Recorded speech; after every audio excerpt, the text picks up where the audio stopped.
mahadsanid daawadayaal halkaan naga daawanaysaa oo studio Royal 24 ee Bariga Saudi Arabia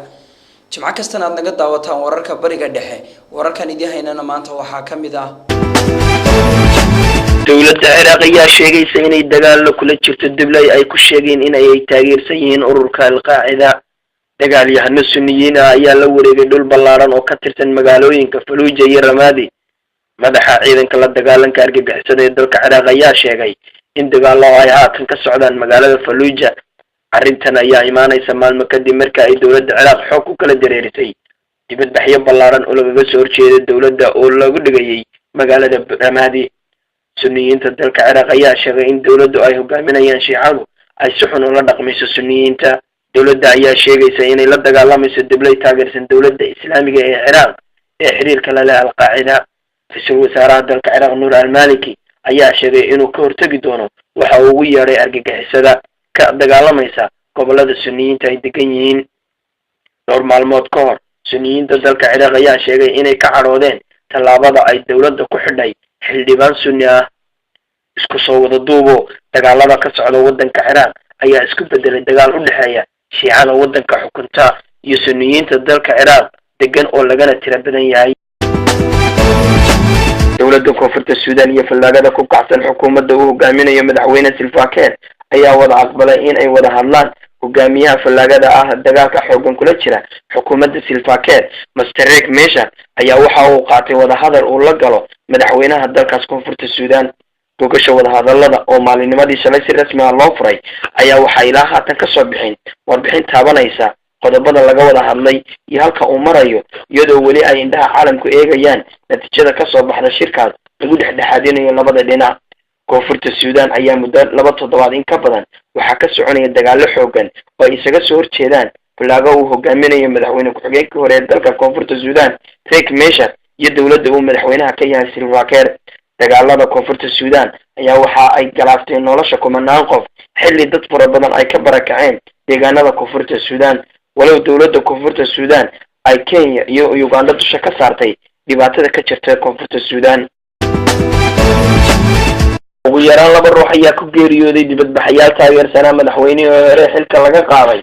Maxamed Mursi iyo ciidamada booliiska halkaas oo ka dhacay mudaharaadyadaasi magaalada Iskandariya ee waqooyiga dalka Masar sida ay sheegeen saraakiisha ciidamada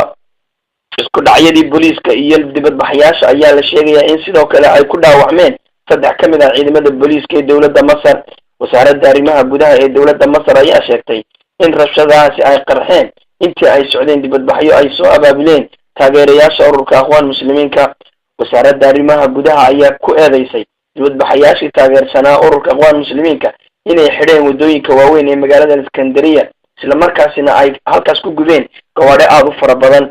si kastaba ha ahaatee bayaan ay soo saareen taageerayaasha ururka aqwaan muslimiinka iyo Maxamed Mursi ayaa lagu eedeeyay in ciidamada dawladda Masar ay dileen dadkaas rayidka ah xilli ay si nabadgelyo ah ku wateen dibadbaxyadooda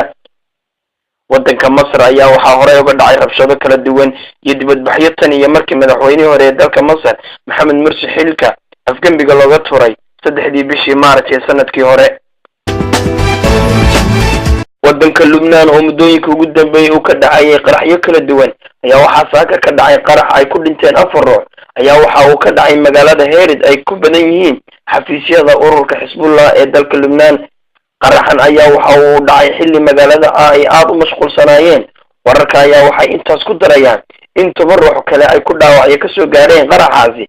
muddooyinka ugu dambeeyay ayaa waxa laga dareemayaa dalka Lubnaan qaraxyo iyo weeraro ay isku beegsanayaan labada dhinac ee Sunniyiinta iyo Shiicada wadayaala dalka Lubnaan dalka Liibiya waxa ka dhacay banaanbaxayaashan gadoodsan ayaa waxay albaabada u xireen idaacadii qaranka iyo wasaarado badan dad sameynayay banaanbaxaya waxay qabsadeen idaacadii qaranka ee dalka Liibiya dad sameynayay banaanbaxaya waxay xog ku galeen gudaha idaacadda ee dalka Liibiya dabadeedna hawada ayay ka baxday sida ay wararku sheegayaan arrintan ayaa waxay timid markii ciidamadii ilaalinayay goobta ay iskaga hulweeleen mas'uul sare oo ka hadlayay ayaa sheegay inay banaanbaxayaashu subaxii hore ku soo jarmaadeen goobta ayna u diideen howlwadeenadii inay galaan idaacadda ciidamadii ilaalinayayna way iskaga tageen ayuu yiri boqolaal banaanbaxayaal ah ayaa waxay u diideen dadkii ka howlgelayay iyo wasiirraba inay galaan wasaaradihii ay ka shaqaynayeen. waxaa la sheegay wasaaradahan inay ka mid tahay xafiiska oo fadhiisanayay ra-iisul wasaaruhu. dhammaan banaanbaxayaasha waxaa la sheegayaa inay dalbanayaan inay xukuumaddu meesha banayso. iminkana waa wararkeeni ka baxsan oo wararka bariga dhexe iyo maanta caafimaadka. faa'iidada ku jirta sinjibiisha oo lagu darsado dawada xiiqda. in sinjibiisha lagu darsado dawada xiiqdu waxay fududaysaa in daawadu si fiican u shaqayso oo qofka cudurkaas si fudud uga bogsado. sidaa waxaa shaaca ka qaaday khubaro u dhashay dalka Mareykanka oo baaritaan caafimaad ku sameeyay faa'iidooyinka ku jira geedka sinjibiisha. khubaradu waxay ogaadeen in haddii la isku daro sinjibiisha iyo dawada xiiqdu inay qofka u saamaxdo inuu helo hawo fiican si fiicanna u neefsado.